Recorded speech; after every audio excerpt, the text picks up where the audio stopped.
Most people think indoor plants struggle in winter, but mine are thriving with bigger leaves, faster growth, and actual vegetables.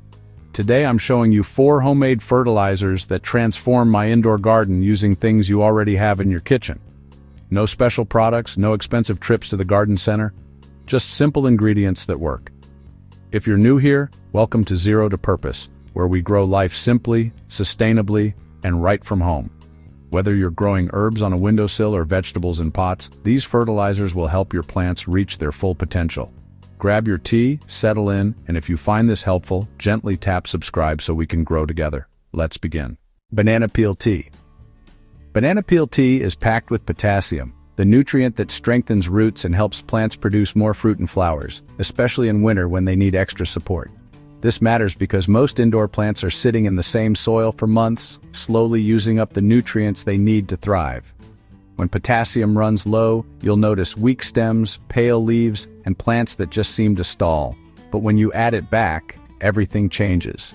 As the peels break down in water, they release potassium, phosphorus, and calcium, all the things plants need to stay strong when daylight is shorter and growing conditions aren't ideal. The magic happens during that steeping period. The water pulls out these minerals in a form plants can absorb immediately through their roots. It's gentle enough that you can't overdo it, but powerful enough to see real results within 2 weeks. Think of it as a vitamin drink for your plants, something that helps them function better rather than forcing growth. Here's how simple it is. Start by saving 2 to 3 banana peels, a mason jar, and some water. That's it. No special equipment needed. Chop the peels into small pieces, about inch-long strips work perfectly.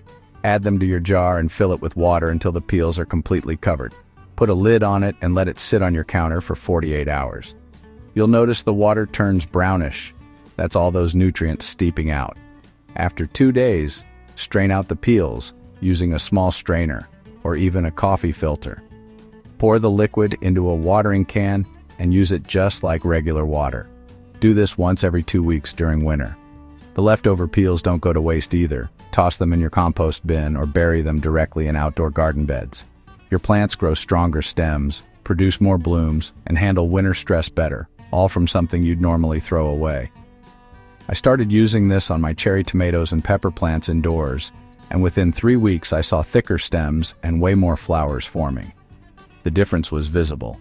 My herbs got bushier too. Basil that was looking tired suddenly put out new growth. It's not just about feeding the plant, it's about giving it what it's missing so it can do what it naturally wants to do, which is grow. Eggshell calcium boost. Crushed eggshells add calcium directly to your soil, preventing blossom end rot and helping leafy greens grow thick and crisp. This is especially important for tomatoes, peppers, and any fruiting plant you're growing indoors. Blossom end rot shows up as dark, sunken spots on the bottom of fruit, and it's caused by calcium deficiency. Once you see it, that fruit is ruined, but eggshells prevent it from ever starting. For leafy greens like lettuce and spinach, calcium makes leaves firmer and more flavorful. Without it, leaves grow thin and bitter. Calcium strengthens cell walls in plants, which means firmer leaves, better structure, and less disease. Indoor plants in pots deplete calcium fast because there's a limited amount of soil and nowhere for roots to search for more. Every time you water, a little calcium leaches out the drainage holes. Container plants need this replenished regularly, but most people don't think about it until problems appear. The beauty of eggshells is they're a slow-release source. They break down gradually over weeks, feeding plants steadily instead of all at once. This prevents nutrient burn and keeps calcium available when plants need it most. Making this work is incredibly simple. Rinse your eggshells after cracking eggs. You want to remove any egg white residue that could smell as it breaks down. Let them air dry completely on a plate or tray. This usually takes about a day. Once dry, crush them into a powder. You can use a mortar and pestle if you have one, or put them in a sealed bag and roll over them with a rolling pin. For finer powder, a clean coffee grinder works perfectly. The finer the powder, the faster plants can access the calcium. Aim for a texture somewhere between sand and flour. Sprinkle 1 to 2 tablespoons around the base of each plant, focusing on the area where stems meet soil. Gently mix it into the top inch of soil using your fingers. Don't just leave it on the surface, you want it making contact with the root zone. Water normally after applying. The moisture starts breaking down the shells immediately. Reapply every 4 to 6 weeks throughout the growing season. For plants that are heavy feeders like tomatoes, lean toward every 4 weeks. For slower growers like succulents, every 6 weeks is plenty. You'll see sturdier growth, healthier leaves, and vegetables that actually taste better because the plant isn't stressed. My indoor tomatoes had 0 blossom end rot this winter after I started using eggshells, whereas last year I lost about 1/3 of my fruit to it.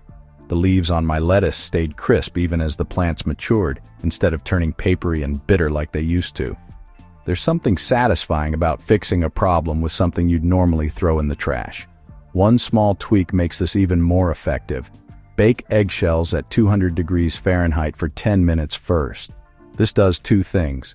It sterilizes them, removing any bacteria, and it makes them incredibly brittle so they crush into powder easily. Just spread them on a baking sheet and pop them in the oven while you're cooking something else. Let them cool and they'll practically crumble in your hands. Coffee grounds for nitrogen. Used coffee grounds give your plants a gentle nitrogen boost, the nutrient that fuels green leafy growth without overwhelming them. Nitrogen is what makes leaves grow big, dark green, and healthy. It's the building block of chlorophyll, the molecule that lets plants turn sunlight into energy.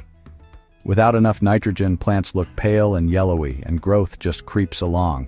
But too much nitrogen, especially from synthetic fertilizers, can burn roots and create weak, floppy growth that's susceptible to pests. Coffee grounds hit that sweet spot, enough nitrogen to make a difference, but released slowly so plants use it safely. Coffee grounds are slightly acidic and feed soil microbes, which then feed your plants. It's like adding life back into your potting mix. When you use the same soil for months indoors, the beneficial bacteria and fungi that break down organic matter start to die off. The soil becomes compacted and lifeless. Coffee grounds reintroduce organic matter and wake up that microbial community. Those microbes break down the grounds and release nitrogen gradually. They also improve soil structure, making it fluffier and better at holding moisture while still draining well. This is especially valuable in containers where soil quality degrades faster. Here's the simple process. Collect used coffee grounds and let them dry completely on a tray. This is important because wet grounds can grow mold if you store them. Spread them thin on a baking sheet or plate and leave them in a warm spot for a day or 2 until they're dry to the touch. You can also store them in an open container if you're collecting them over several days. Once dry, they'll keep indefinitely. Sprinkle a thin layer, about 1/4 inch, on top of your soil and lightly work it in with your fingers. You're not trying to bury it deep, just incorporate it into that top layer where roots are most active. The grounds will gradually break down as you water, releasing nitrogen over several weeks. Add this once a month during active growing periods. Don't overdo it or soil gets too acidic over time. For most houseplants and vegetables, once a month is the perfect frequency. If you're growing acid-loving plants like blueberries or azaleas, you can go a bit heavier. Leafy plants like lettuce, spinach, and herbs grow faster and darker green, perfect for winter indoor harvests. My basil plant went from producing a few leaves a week to a handful every few days. The spinach I'm growing in a window box is so dark green it's almost blue, and the flavor is incredible. Parsley that was barely hanging on suddenly bushed out with thick stems. It's not dramatic overnight, but within 2 weeks you'll notice leaves getting bigger and plants looking more vigorous. For kitchen herbs especially, this makes the difference between having enough to cook with and just having a decorative plant. Small tip that makes a big difference. Mix grounds 50-50 with soil before planting seeds. This gives seedlings a strong start without overwhelming them. The grounds provide gentle nutrition as roots develop, and by the time the plant is big enough to need more food, the grounds have broken down perfectly. I do this with all my lettuce starts now, and germination rates improve noticeably. If you're getting excited about trying these, tap the like button so more people can discover simple indoor gardening.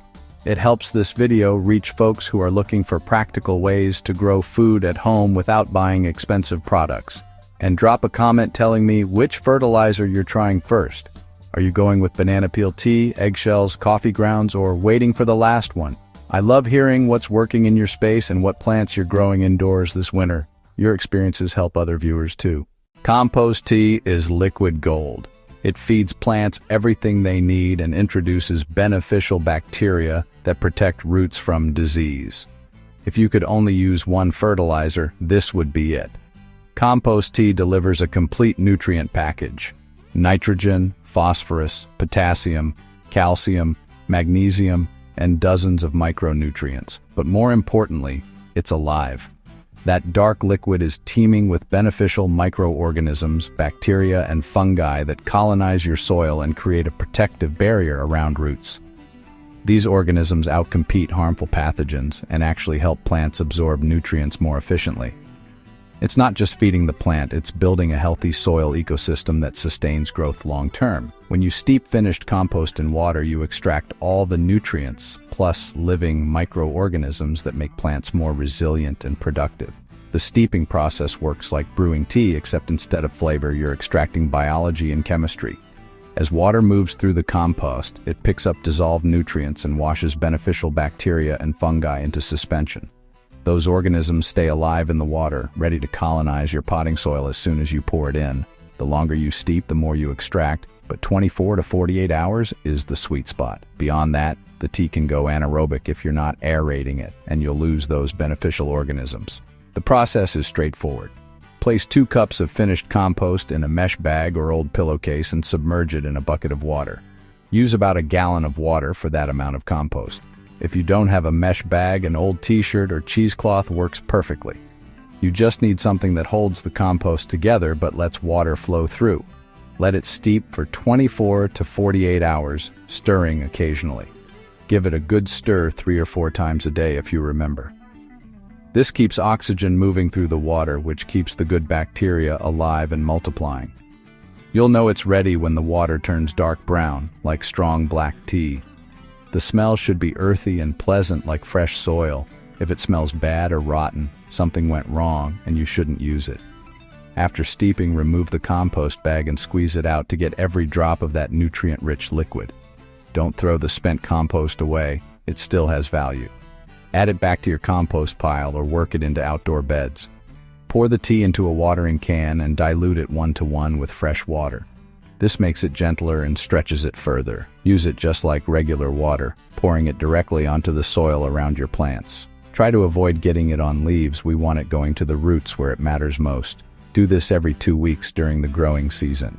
You can use it weekly if plants are growing fast and producing heavily, but every 2 weeks is plenty for most situations. This is what made my winter harvest explode. Tomatoes, peppers, and greens growing like it's spring. The difference was dramatic. Within 1 week of the first application, I noticed new growth on everything. My tomato plants that had been sitting there with a few flowers suddenly started setting fruit. Peppers that were small and slow started sizing up. Lettuce that was growing 1 leaf at a time started producing thick rosettes. By week 3, I was harvesting vegetables every single day. This wasn't a subtle improvement, it was night and day. Plants had more flowers, bigger leaves, stronger stems, and fruit that tasted better. The flavor difference in homegrown vegetables that are properly fed is something you have to experience. Here's what takes this from good to incredible. Add a teaspoon of molasses to the bucket when you start steeping. Unsulfured molasses works best. You can find it at any grocery store. The molasses feeds the beneficial bacteria and makes them multiply faster during steeping. You end up with a much more biologically active tea. Think of it as supercharging the microbial population. Those bacteria then establish faster in your soil and provide even better protection for roots. I started doing this after reading about it, and the results improved even more. Plants responded faster and stayed healthier through temperature swings and other stress. Priority bonus.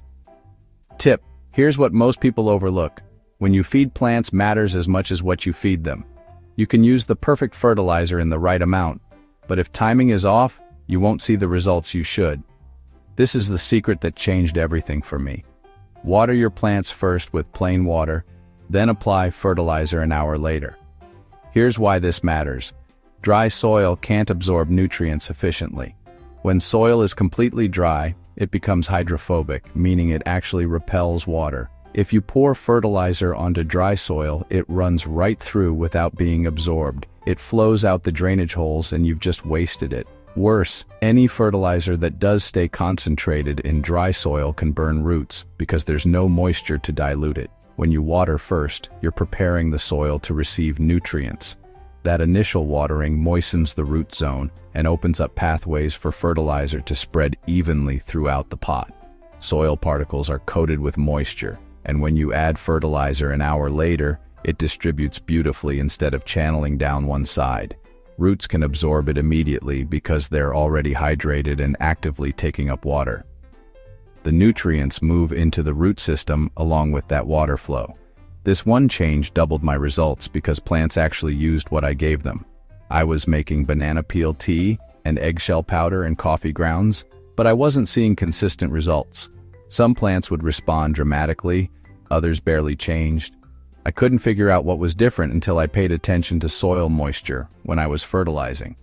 Turns out I was often feeding plants when their soil was on the dry side, either because I was combining watering day with feeding day, or because I'd wait until plants looked thirsty. Once I started watering first, waiting an hour, then coming back with fertilizer, every single plant responded predictably and powerfully. There's a second piece to this timing tip. Feed in the morning if possible. Plants are most actively growing in the morning hours when light levels are rising. Their stomata are open, photosynthesis is ramping up, and roots are pulling water and nutrients. When you feed in the morning, plants can immediately put those nutrients to work. Evening feeding isn't bad, but you miss that window of peak activity. Morning feeding aligns with the plant's natural rhythm. Also, avoid feeding on extremely hot days or when plants are stressed. If a plant is wilting from heat or struggling with a pest issue, don't feed it. Stressed plants can't process nutrients properly, and you risk doing more harm than good. Wait until conditions improve and the plant recovers, then resume your feeding schedule. Healthy, actively growing plants use fertilizer efficiently. Stressed plants can't, and unused nutrients just build up in the soil, potentially creating toxicity issues later. So whether you have 2 pots on a windowsill or a whole indoor garden, you can grow more with what you already have. These 4 fertilizers cost nothing, use kitchen scraps, and deliver professional results. The difference between struggling plants and thriving ones often comes down to these simple practices. Pick one fertilizer from today and try it this week. Start with whichever one feels easiest based on what you have on hand. Maybe you've got banana peels ready or you saved eggshells from breakfast. Make that first batch and watch what happens. Pay attention to how your plants respond over the next 2 weeks. You'll start to see which plants prefer which fertilizers, and you can adjust from there. Tell me in the comments what you're growing indoors this winter. Are you focused on herbs, salad greens, tomatoes, and peppers? I'd love to hear about your setup and what's working in your space. Indoor gardening communities like ours learn so much from each other's experiences. And if you haven't yet, subscribe and join us here at Zero to Purpose, where we grow life one simple project at a time. We share practical, tested ideas for growing food, living sustainably, and creating purpose from everyday actions. New videos every week covering gardening, DIY projects, and simple living tips that actually work. Thanks for being here and for caring about growing things. It matters more than you might think. See you in the next one. Settings. Add all caps subtitles with a spoken word highlight. Use YouTube audio library only. Use appropriate media. Use a male voice with a southern accent for the narrator.